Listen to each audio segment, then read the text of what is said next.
Assalamualaikum warahmatullahi wabarakatuh. Salam sehat, salam sejahtera untuk kita semuanya. Di malam hari ini saya berada di kandang Pak Narto dan kebetulan sapinya itu lahir keluar panda, teman-teman. Nanti kita tanya crossingan apa, tetap di kandang Harjo.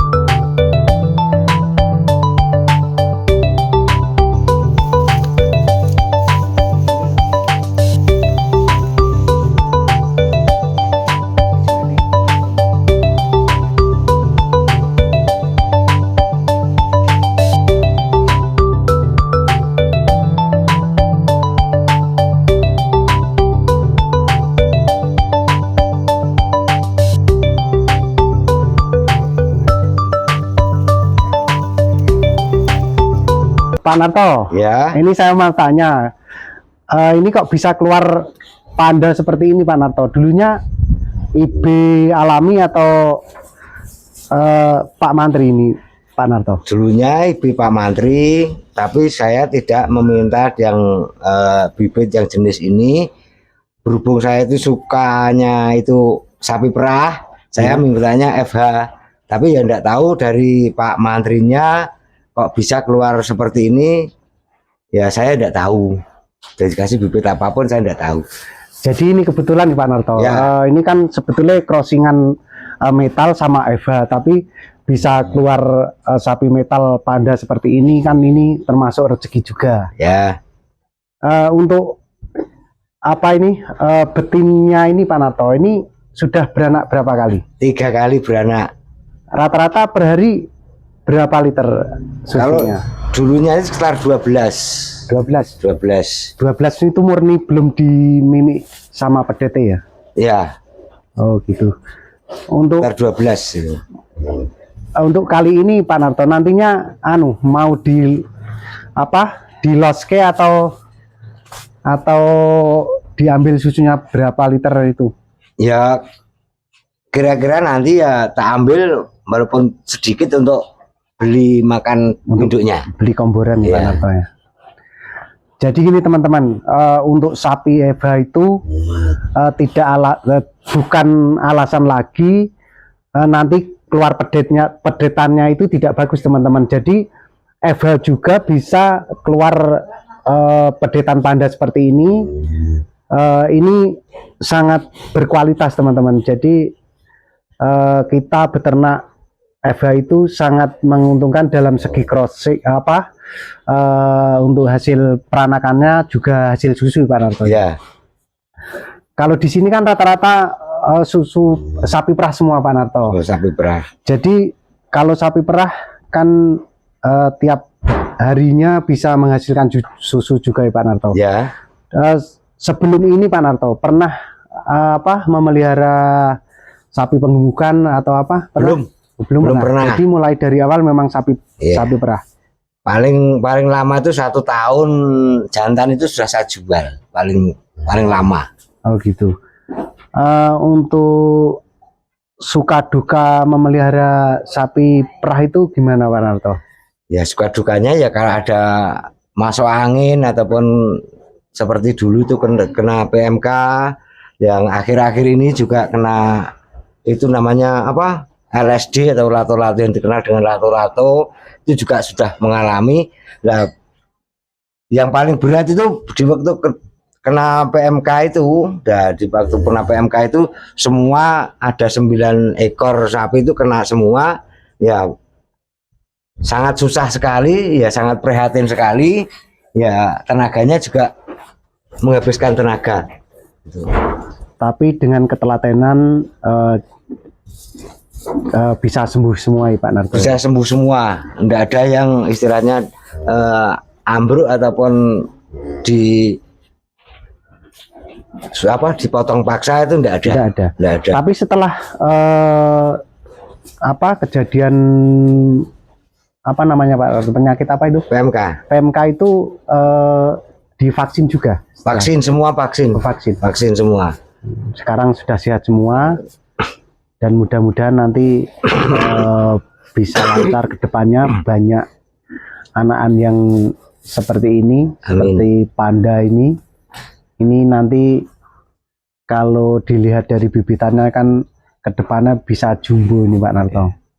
Tapi ya resiko orang melihara sapi perah itu istilahnya ya gampang-gampang susah. Nah, setelah terkena PMK itu susu itu tidak bisa pulih seperti sedia kala, itu tidak bisa, pasti berkurang.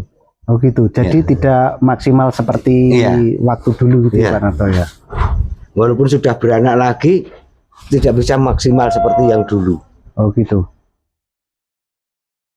Untuk perawatan bulanan gitu ada enggak Pak Narto, seperti obat cacing atau jamu-jamu dan lain sebagainya itu ada? Kalau obat cacing ada, tetap sedia di rumah itu pasti ada.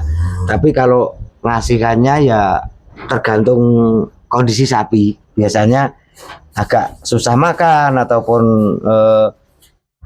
mukanya agak nggak sehat atau gimana gitu baru saya kasih. Nah, rata-rata ya 6 bulan sekali atau 3 bulan sekali kalau lihat kondisi lah. Oh gitu. Untuk komboran sendiri Pak Narto, komboran itu kalau sapi perah kan harus maksimal untuk komboran. Kalau di sini dikasih komboran apa Pak Narto nih? Kalau sini ada polar, ada pelet, terus ada ampas tahu sama ketela dan singkong. Oh, singkong. Untuk komboran juga dikasih 2 kali sehari juga. 2 kali sehari. Hijauan juga 2 kali sehari. 2 kali sehari sama. Untuk pemeran sendiri itu gimana Pak Narto? Setelah ini kan lahiran. Ya. Setelah berapa hasil maksimal itu berapa bulan itu Pak Narto hasil susunya? Hasil susunya itu sekitar berapa ya? 5 bulanan, sekitar 5 bulan maksimal itu 5 bulan. Dari lahir sampai 5 bulan itu maksimal. Setelah itu kemungkinan kan sudah ada IB lagi, terus itu setelah IB itu biasanya menurun. Oh gitu. Terus ini kan lahiran, setelah entah 2 atau 3 bulan itu nanti ada apa proses birahi lagi atau apa, mungkin atau lebih dari 3 bulan Pak? Biasanya kalau sini tuh entah perawatan ataupun gizi ataupun apa ya saya tidak tahu. Biasanya itu 3 bulan itu lebih. 3 bulan lebih. 3 bulan lebih baru DP lagi. Oh, gitu. Untuk hasil susu sendiri Pak Narto, per ekor rata-rata berapa kalau di sini? Kalau di sini rata-rata ya 10 sampai 12. Itu habis melahirkan seperti ini Pak Narto ya? Iya, kalau habis melahirkan bisa 15. 15 ya. Lebih kadang ya. Tapi ya itu anaknya juga dikasih, jadi sekitar ambilnya paling banyak itu 10 sampai 12 itu. Paling banyak. Ini kan kalau dilihat dari perawakannya tidak begitu besar Pak Narto, tapi susunya itu kok keluar bagus. Itu ciri-ciri ambingnya itu gimana tuh Pak Narto, kok susunya juga bisa keluar banyak kayak gitu?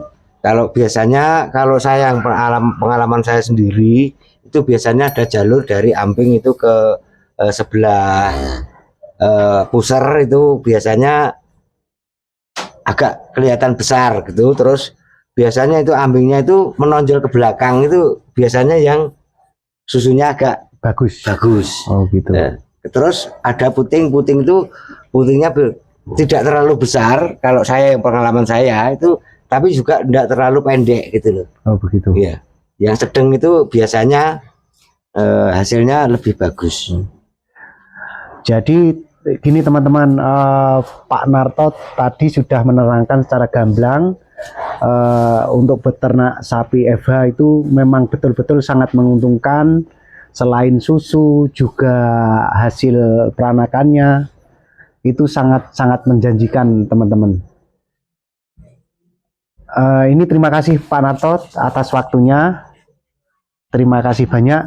Saya minta saran buat teman-teman juga saya, biar beternak itu semakin semangat, ngarit itu tidak remeh, ternyata ngarit juga sangat menghasilkan.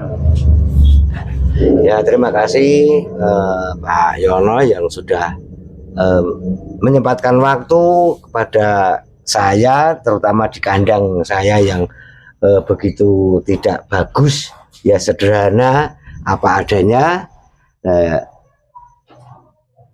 Saya pesan kepada terutama anak-anak muda, jangan meremehkan orang beternak walaupun kotor, walaupun itu berkecimpung dengan kotoran sapi, yang istilahnya dalam bahasa Jawanya itu letong. Nah, saya sejak dulu kira-kira ya sudah hampir 40-an tahun itu saya sudah beternak sapi perah. Setelah saya keluar dari sekolah itu saya terus beternak sapi sampai sekarang juga.